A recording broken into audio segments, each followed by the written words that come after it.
अब हम लोग देखते हैं सत्येंद्रनाथ बोस के बारे में। S N Bose.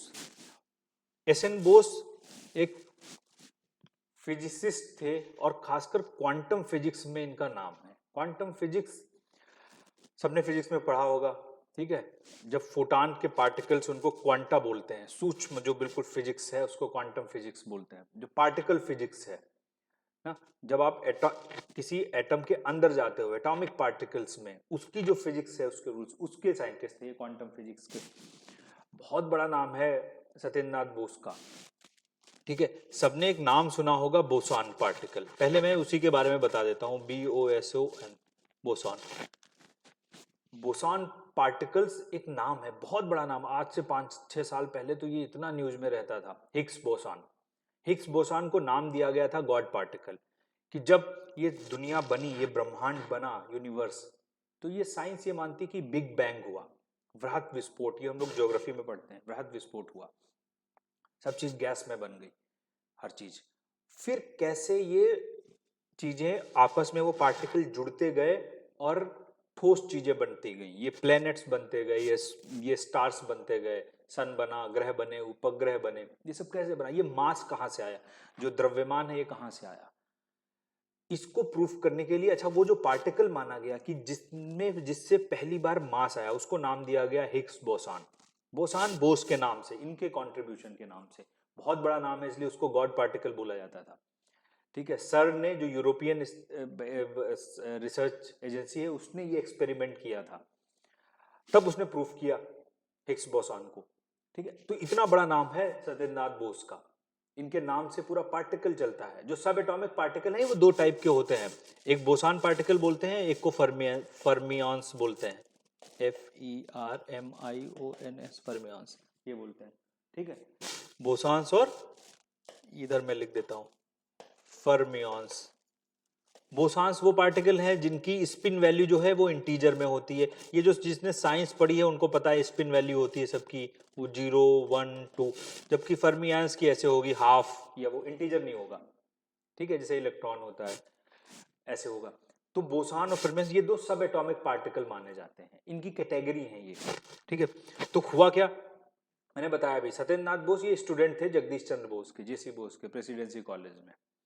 इन्होंने एक थ्योरम बनाई, वहीं फिर पढ़ाने लगे ये, और इन्होंने एक रिसर्च किया, और रिसर्च किया इन्होंने फिर से क्वांटम पार्टिकल्स पे, और उन्होंने एक अपनी थ्योरम बनाई जिसको बोस आइंस्टाइन स्टैटिस्टिक्स बोला जाता है, ठीक है।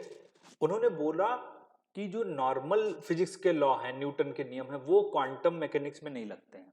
तो इन्होंने एक थ्योरम बनाई कि क्वांटम मैकेनिक्स के जो क्वांटम पार्टिकल्स हैं वो किस चीज को फॉलो करेंगे, किस नियम को फॉलो करेंगे। हालांकि अच्छा, ये तो एक टीचर थे यहाँ प्रेसिडेंसी कॉलेज में, इनकी कौन बात सुन रहा, तो इन्होंने वो थ्योरम अपनी आइंस्टाइन को भेजी, अल्बर्ट आइंस्टाइन को भेजी, और अल्बर्ट आइंस्टाइन को मैसेज भेजा, और ये बड़ा फेमस मैसेज उसमें भेजा कि भाई मैं आपका एक स्टूडेंट हूँ, आपकी रिसर्च पढ़ पढ़ के मैं बड़ा हुआ हूँ, और अगर, और मैंने आपकी जो थ्योरी ऑफ रिलेटिविटी है उसको, आइंस्टाइन जर्मनी के थे और जर्मन में लिखते थे, तो उन्होंने बताया कि आपकी जो थ्योरी ऑफ रिलेटिविटी उसको मैंने इंग्लिश में ट्रांसलेट किया था, और अगर आपको लगता है कि मेरे इस रिसर्च में कुछ दम है तो आप इसको प्लीज, जो बड़ी रिसर्च मैगजीन्स है साइंस की उसमें आप छपवा दो। तो आइंस्टाइन ने देखा, आइंस्टाइन ने बोला भाई ये तो बड़ी कमाल की चीज आ गई, तो उन्होंने उसको जर्मन भाषा में ट्रांसलेट किया आइंस्टाइन ने खुद, और उसको छपवाया अखबारों में। और वो थ्योरम फिर उस पे आइंस्टाइन ने भी उस थ्योरम को आगे बढ़ाया, और उस स्टैटिस्टिक्स को, जो पार्टिकल इन नियमों को मानते हैं उनको बोस, उस, अच्छा ये नियम स्टैटिस्टिक्स कहलाते हैं, बोस आइंस्टाइन स्टैटिस्टिक्स कहलाती है, और वो पार्टिकल्स सभी बोसान पार्टिकल कहलाते हैं, ठीक है। इसलिए ये बहुत इंपॉर्टेंट है बोस आइंस्टाइन स्टैटिस्टिक्स के बारे में समझना। ये पार्टिकल्स क्या हैं, बोसान्स कहलाते हैं। बोसान फिर से समझ लेना, बोसान वो पार्टिकल हैं जिनसे पहली बार मास हुआ, बिग बैंग के बारे में, जब सब कुछ गैस था तो पार्टिकल बनने शुरू हुए, मास कहां से आया, ठीक है। इसी में इन्होंने एक और चीज दी जिसको बोलते हैं बोस आइंस्टाइन कंडेंसेट। फिर से आइंस्टाइन के साथ में कोलैबोरेशन, आइंस्टाइन ने भाई इनको बुलाया, ये वहां कुछ दिन रहे और रिसर्च की बोस ने, सत्येंद्रनाथ बोस ने, और उसमें इन्होंने बोस आइंस्टाइन कंडेंसेट की बोल दी। कंडेंसेट बोलते हैं जब संवहन, मतलब जो ठंडा होता है, जब गैस को ठंडा किया जाता है, ठीक है। तो इन्होंने बोला कि अगर आप ये सब एटॉमिक गैस, जो पार्टिकल्स हैं गैसेस के, इनको 273 माइनस डिग्री सेल्सियस तक ठंडा करो तो इनकी जो फीचर्स हैं वो बिल्कुल बदल जाते हैं। ये सुपर कंडक्टिविटी और सुपर फ्लूइडिटी दिखाने लगेंगे। और ये बहुत बड़ी चीज है, आप समझना इस चीज को, कि इन्होंने बताया कि पता है, आज ये सबको पता है कि अगर कोई करंट है तार में जा रही है, ये सब लोग फिजिक्स में पढ़ते थे, अगर कोई करंट है, इलेक्ट्रिक करंट तार में भेजी जा रही है तो एक रेजिस्टेंस काम करता है, ठीक है, आर निकाला जाता था उसमें, रेजिस्टेंस, तार का रेजिस्टेंस होता है। नॉर्मल लाइफ में कोई भी चीज हो, अगर आपने किसी चीज को, बॉल को फेंका, गेंद को फेंका, तो फ्रिक्शन काम करेगा उसको रोकने के लिए, थोड़ी दूर बॉल जाएगी फिर रुक जाएगी, क्योंकि घर्षण काम कर रहा है, फ्रिक्शन काम कर रहा है। लेकिन उन्होंने बताया कि अगर -273 डिग्री सेल्सियस, जो क्रिटिकल टेम्परेचर होता है, सबको पता होना चाहिए ये चीज, अगर आप उनको ठंडा कर देते हो तब पार्टिकल्स में, इन क्वांटम पार्टिकल्स में सुपर फ्लूइडिटी और सुपर कंडक्टिविटी आ जाएगी। कि मतलब अगर उस पार्टिकल को आप मूव कर दोगे तो मूव ही होता रहेगा लाइफ टाइम के लिए, विदाउट रेजिस्टेंस, रेजिस्टेंस खत्म हो जाएगा। सुपर कंडक्टिविटी, वहां पे भी रेजिस्टेंस नहीं होगा, ठीक है।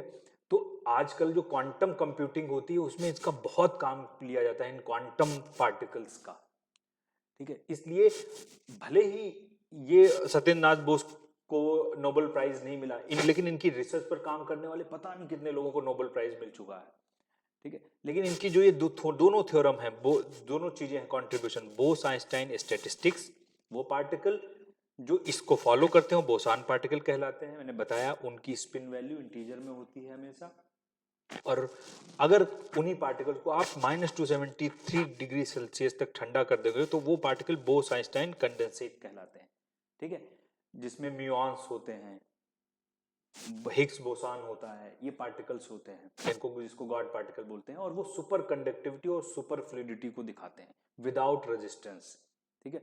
सत्येंद्र नाथ बोस का बहुत बड़ा नाम है क्योंकि हिग्स बोसान की वजह से जो रिसर्च हुई है, तो करंटली ये हमेशा बहुत न्यूज में रहते हैं, एस एन बोस, ठीक है, ओके।